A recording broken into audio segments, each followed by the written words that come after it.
मैं एक बात बता दूं, मैं क्रिकेट मैच देखता नहीं हूं, इत्तलात मिल जाती हैं। 2 मिनट की बात करके अपने टॉपिक पे चलूंगा, क्योंकि ये भी टेंशन बहुत हो रही है लोगों को। पाकिस्तान हार गया, पाकिस्तान हार गया, पाकिस्तान हार गया। तो क्या हो गया? हार गया भाई, गेंद बल्ले का मैदान है, हार जाए, कुछ कुछ इससे कुछ भी नहीं होता। पागलों की तरह वो खिलाड़ी भी पड़े हुए हैं मैदान में, वो भी कलाबाजियां खा रहे हैं जैसे पता नहीं क्या हो गया। तो हमें तो ना जीतने की कोई खास खुशी होती है, ना हारने पर कोई खास बोलो गम होता है। खेल है यार, खेल को खेल समझो। तो वो पागल है, तुम थोड़ी पागल हो। हमारे पास टेंशन की और कम चीजें हैं जो हम इन चीजों पे यार कौमें। खेल है ना, खेल, इसमें हार भी होता है, थोड़ा सा खुशी हो जाए, जीत गया भाई, जीत गया तो थोड़ा हा हा वो बस खत्म। इससे ज्यादा खेलों पे खुशी मनाना ये आपके पागल होने की अलामत है। खेल है, खेल है। लोग कहते हैं कौमों की तकदीरें बदल रही हैं तकदीरें, लेकिन बेवकूफों की तकदीरें बदल रही हैं इससे।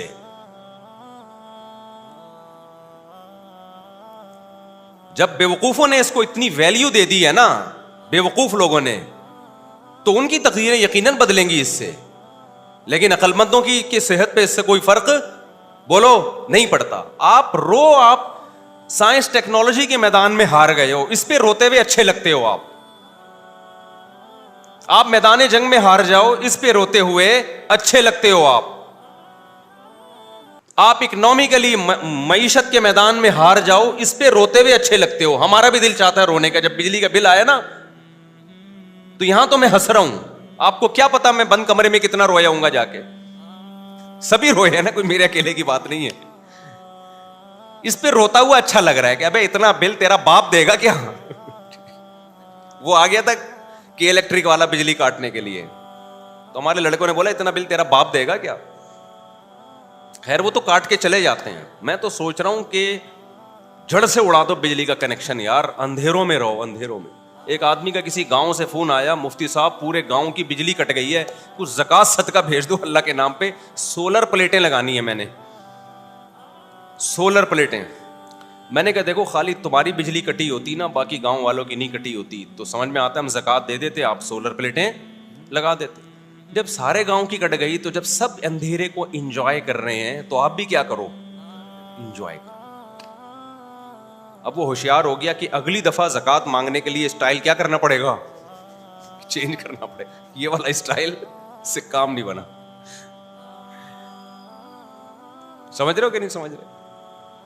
किसी ने मुझसे कहा कि पूरे गांव में कुर्बानी नहीं होती, गोश्त ही नहीं आता। मुफ्ती साहब हमारे घर पे नहीं हो रही, सब जगह होती तो गोश्त आ जाता। मैंने कहा जब पूरे गांव में ही नहीं हो रही तो फिर आपके भी नहीं हो रही। या तो ना सारे खा रहे होते आप बेचारे, तो जो जिस गम में सब बराबर के शरीक होते हैं, वो गम फिर गम नहीं लगता। तो होना ये चाहिए कि इलेक्ट्रिक वालों को बोलो कि पूरे महल्ले की बिजली क़यामत तक के लिए जड़ से खात्मा कर दो इसका। ना रहेगा बांस, ना बजेगी बांसुरी। इसके बड़े फजाइल हैं। रात को टाइम पे सो जाओगे जब अंधेरे होंगे। आप कहोगे गर्मी में सोएंगे कैसे, 1 हफ्ता नींद नहीं आएगी, उसके बाद तुम्हारे बाप को भी नींद आएगी गर्मी में। नींद ऐसी चीज है जो हमसे पूछ के नहीं आती, हम पे मुसल्लत होती है। देखो इसकी एक मिसाल देता हूं। अब ऐसा ना हो कि इलेक्ट्रिक वाले मेरी बिजलियां काट के चले जाएं कि यार ये तो बाकियों की काटें, इसको तो जरूरत ही नहीं है बिजली की। भाई काटो तो सबकी बिजली काटो, खाली हमारे अकेले की नहीं काटो। हम ये कह रहे हैं, समझ रहे हो?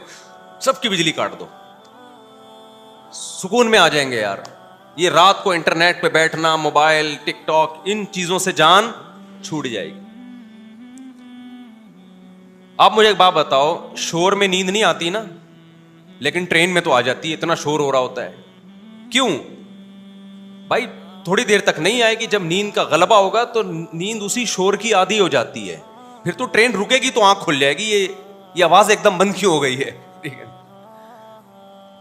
तो ये जो गर्मी में नींद नहीं आएगी, 4, 5, 6 दिन नहीं आएगी, उसके बाद बॉडी उसी की आदी हो जाएगी। बॉडी उसी की आदी हो जाएगी। देखो मैं पंखों का आदी हूं, एसी का आदी नहीं हूं, तो मैं पंखा ही चला के सोता हूं। मुझे पंखे की जो आवाज है ना, डंग डंग, और जितना पुराना पंखा होगा उतनी अच्छी नींद आती है मुझे। तो हमारे घर वाले कहते हैं भाई ये पंखे की आवाज से नींद खराब हो रही है। मैं कहता हूं ये मेरे लिए लोरी है, और जितना पुराना पंखा होता है मुझे नींद उतनी अच्छी आती है, क्योंकि अच्छा पंखा होगा उसमें आवाज कम होगी। पुराना पंखा डंग डंग डंग डंग ऐसे आवाज आ रही था, डंग डंग डंग। वो पुराना जमाना मुझे याद आता है यार। वंस अपॉन अ टाइम इस तरह के पंखे हुआ करते थे। तो मुझे अपना बचपन याद आता है। हमारे एक, शायद मेरी दादी को जहेज में मिला था, एक पिडिसल फैन था ठीक है, वो ऐसे ही घूमता था डंग डंग डंग करके। मुझे वो जमाना याद आता है और बड़ी सुकून की नींद आती है। मैं कहीं भी जाता हूं पंखा तलाश करता हूं, यार पंखा चलाओ डंग डंग डंग। नहीं तो नेट पे पंखा लगा के, पंखे की आवाजें इंटरनेट पर भी हैं, इससे पता चलता है सिर्फ हमारी बीमारी नहीं है, बहुत से लोगों की है ये। इंटरनेट पे लोगों ने पंखे की आवाजें यूट्यूब में डाली हुई हैं। तो जिस चीज का अपनी बॉडी को आदी बनाओगे भाई, वो आदी बन जाएगी। अब मैं सऊदी अरब में 2 महीने रहा तो होटलों में ही रहा जाता है, वहां पे धूप ही। अब जब हरम में निकलोगे तो धूप होगी, वरना धूप नहीं है। तो इतना डिप्रेशन हुई है, एक टेंशन हुई है भाई, ये कैसे घर है, ना धूप ना वेंटिलेशन। हम तो कराची आए तो यहां देखा कि यार धूप भी है, हवा भी, हो ऐसा दिमाग को सुकून मिला। तो बिजली के जो बिल आ रहे हैं ये कम नहीं होंगे। आप अपने हुक्मरानों से उम्मीदें लगाना छोड़ दो। उसका हल ये कि कोई पत्थर से ना मारे मेरे दीवाने को, बम का जमाना है उड़ा दो साले। तो एक एक करके कनेक्शन ना काटो मेरे भाई, पूरे मुल्क की एकदम से बिजली उड़ा दो। 1 महीना लगेगा पुरानी रूटीन पे हमें सेट होने में। उसके बहुत सारे फायदे होंगे।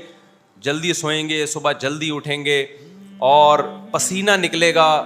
आप पसीना निकलना इतना, देखो गर्म इलाके के लोगों की उम्रें लंबी होती हैं, ठंडे इलाके के लोग वैसे लाल टमाटर होते हैं, उम्रें बहुत कम होती हैं। ठंडे इलाके फालेज, ब्लड प्रेशर, ये ज्यादातर ठंडे इलाकों की बीमारियां हैं। गर्म इलाके के जो पसीने जब निकलते हैं ना, बॉडी में फ्लेक्सिबिलिटी रहती है, लचक रहती है, तो बॉडी सही रहती है इंसान की, पसीना निकलता है। आप देख रहे हो ना गर्म इलाके अफ्रीका के जो लोग हैं, काले काले होते हैं लेकिन होती कितनी लंबी लंबी उम्रें इनकी।